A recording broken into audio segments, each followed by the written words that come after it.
జై శ్రీరామ్. మన భారతీయులందరికీ నా హృదయపూర్వక నమస్కారాలు. అలాగే నేను వచ్చిన విషయం చెప్పాలనుకుంటున్నానండి. ఇప్పుడు వచ్చిన సంస్కృతి సాంప్రదాయం ఎక్కడి నుంచి వస్తుందో మరి తెలియడం లేదు. నేను గత 3-4 సంవత్సరాల నుంచి నేను అసలు చూడలేకపోతున్నాను. ఇప్పుడున్న పరిస్థితులు ఎలా ఉన్నాయనంటే ఏదైనా సరే ఎవరికైనా కక్షలు ఉన్నాయనేసి అనుకుంటే, ఎవరికైనా కోపాలు ఉన్నాయనేసి అనుకుంటే మామూలు ఫేస్ టు ఫేస్ దగ్గర కూర్చొని ఫేస్ టు ఫేస్ అడుక్కోండి.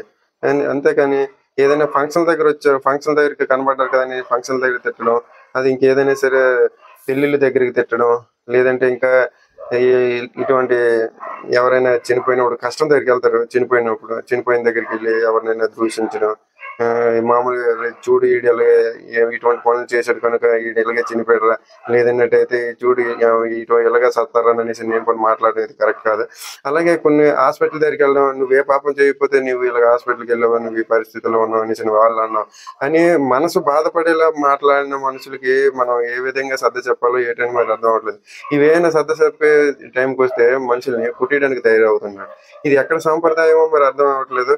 అది కాక మన దగ్గర వాళ్ళని అన్న వాళ్ళని ఏదైనా దగ్గర వాళ్ళకే ఏమైనా వస్తాయి, మంచి అవని చెడ్డవని, ఏదైనా మాట అవని, మన రిలేషన్ వాళ్ళ దగ్గర ఏమైనా వస్తాయి. అటువంటి వాళ్ళు మన వాళ్ళు అనేసి చూడకుండా కూడా మనం కొట్టడం, మరి మూర్ఖంగా తయారు చేయడం, ఎక్కడ ఏ సంస్కృతి సాంప్రదాయాన్ని నేర్చుకున్నారో మరి అర్థం కాదు. కానీ ఒకవేళ మన తల్లిదండ్రులు మనకి నేర్పకపోవచ్చు, మన తల్లిదండ్రులు చదువుకోపోవచ్చు, మనకి నేర్పించకపోవచ్చు, కానీ మనం చదువుకున్న తీరుని బట్టి అయినా టీచర్స్ నేర్పిన గురువులు నేర్పిన పద్ధతి అయినా మనం నేర్చుకుని మనం ముందుకు సాగాలి తప్ప ఏమీ లేకుండా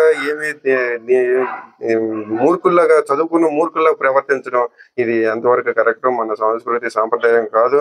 ఇటువంటివి మనం వేసినట్టయితే రేపొద్దున మన పిల్లలు ఎలా ఏ విధంగా తయారవుతారో ఆలోచించండి. ఇటువంటివి ఆలోచించి మీరు రేపొద్దున్నే మన రాబోయే తరానికి మనం ఏ మెసేజ్ ఇస్తాం. మనం ఇప్పుడు డబ్బులు మన దగ్గర ఎంతో మంది వేల కోట్ల రూపాయలు సంపాదించిన వాళ్ళు ఉన్నారు.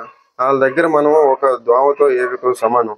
అటువంటి వాళ్ళే ఎంతో శాంతంగా ఉంటున్నారు, ఎంతో అందరినీ కలుపుకొని వెళ్దామని చూస్తున్నారు, ఎన్నో రాష్ట్రాలు తిరుగుతున్నారు, అందరినీ కలిపి చేద్దాం అనేసి.